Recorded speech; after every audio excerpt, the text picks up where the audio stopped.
Prokan Aquaflame Natural Gas Conversion Guide.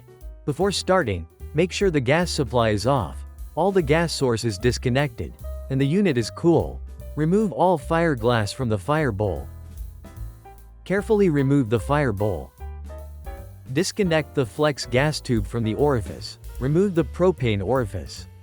Install the natural gas orifice in its place. Reconnect the flex tube to the new orifice. Reinstalling fire bowl. Remove the thermocouple and the flex tube from the gas valve. Detach the ignition wire, then remove the regulator and pull off the knob to take out the propane gas valve.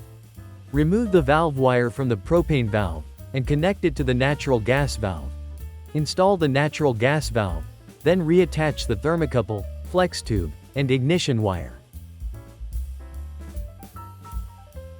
Connect the natural gas hose to the valve. Use a wrench to tighten securely to prevent leakage. Route the hose through the underside of the cabinet. Connect the hose to the natural gas regulator and again, tighten with a wrench.